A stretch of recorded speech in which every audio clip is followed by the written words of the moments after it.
Assalamualaikum warahmatullahi wabarakatuh. Salam sejahtera untuk kita semua. Di video kali ini, kita bersama-sama akan mempelajari tentang pengelolaan obat dan antibiotik yang sesuai dengan pedoman Badan POM dan Kementerian Kesehatan Indonesia. Dagu Sibu. Dapatkan, gunakan, simpan, buang obat dengan benar. Dapatkan obat dengan benar dari tempat yang resmi seperti apotek, rumah sakit, klinik, dan toko obat resmi. Hal yang harus diperhatikan dalam mencermati obat. Pertama, nama obat dan bahan aktif. Kedua, logo obat sesuai penggolongan obat.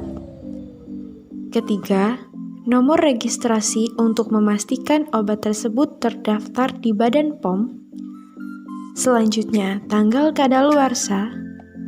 Kemudian, kemasan obat, apakah obat tersebut masih tersegel dengan baik dan ataukah tidak. Selanjutnya, nama dan alamat industri, kesesuaian indikasi atau khasiat dengan penyakit, dan yang terakhir, efek samping. Berikut ini merupakan logo penggolongan obat. Logo dengan lingkaran berwarna hijau menandakan bahwa obat tersebut obat bebas, yaitu obat yang bisa dibeli secara bebas tanpa resep dokter. Kemudian, logo dengan lingkaran berwarna biru menandakan bahwa obat tersebut termasuk obat bebas terbatas, yaitu obat yang dapat dibeli tanpa resep dokter, namun mempunyai peringatan khusus saat menggunakannya. Kemudian, logo dengan lingkaran berwarna merah dengan huruf K di tengahnya menandakan bahwa obat tersebut termasuk obat keras, yaitu obat dibeli menggunakan resep dokter. Kemudian, logo berwarna dasar putih dan memiliki tanda menyerupai tanda penjumlahan atau plus di tengah dengan garis lingkaran berwarna merah merupakan obat golongan narkotika.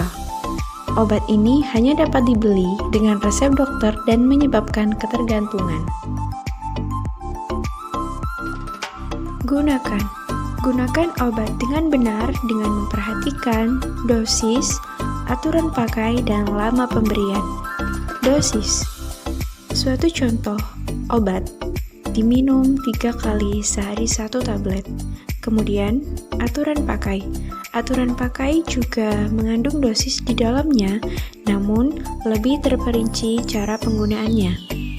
Misalkan, 3 kali sehari 1 tablet diminum setelah makan. 3 kali sehari artinya diminum dengan interval waktu tiap 8 jam. Dan setelah makan, diberi jeda 30 menit sampai 1 jam. Kemudian, lama pemberian. Contoh, suatu obat digunakan selama 7 hari, dan jika masih ada keluhan, segera hubungi dokter.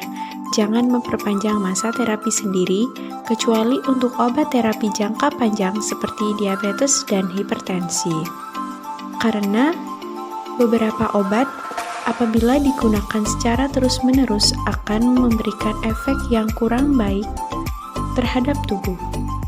Simpan obat secara tepat dengan memperhatikan, baca aturan penyimpanan obat pada kemasan, jauhkan dari jangkauan anak-anak, jauhkan dari sinar matahari langsung, lembab, dan suhu tinggi, karena beberapa bahan obat dapat rusak jika terkena sinar matahari langsung, lembab, ataupun suhu tinggi. Simpan dalam kemasan asli dengan etiket yang masih lengkap untuk mempermudah kita mengenali obat tersebut dan menghindari salah obat. Kemudian, periksa tanggal kadaluarsa dan kondisi obat. Dan yang terakhir, kunci lemari penyimpanan obat.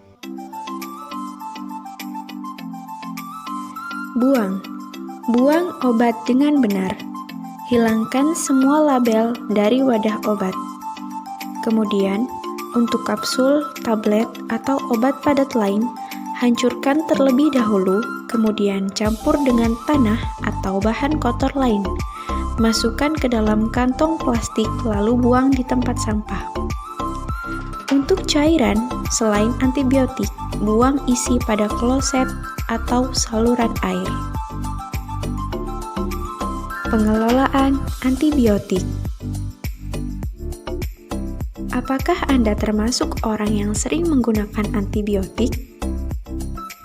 Antibiotik adalah obat untuk mencegah dan mengobati infeksi yang disebabkan oleh bakteri.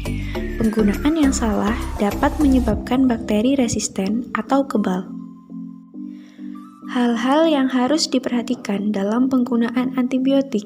Yang pertama, ketepatan indikasi, yaitu kesesuaian antara jenis antibiotik dan bakteri yang sedang menginfeksi seseorang. Hal ini biasanya sudah ditentukan oleh dokter.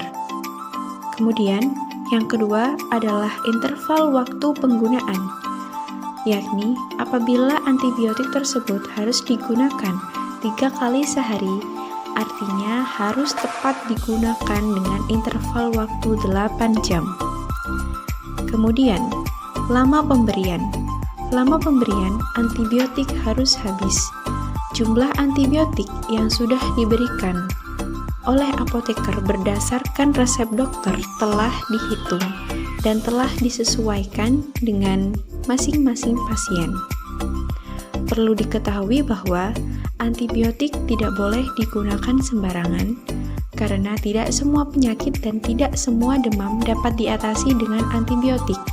Oleh karena itu, penggunaan antibiotik harus didasarkan kepada resep dokter atau harus benar-benar tepat indikasi dan tepat penggunaannya. Terima kasih sudah menonton video ini hingga akhir. Semoga bermanfaat. Wassalamualaikum warahmatullahi wabarakatuh. Salam sehat dan salam sejahtera untuk kita semua.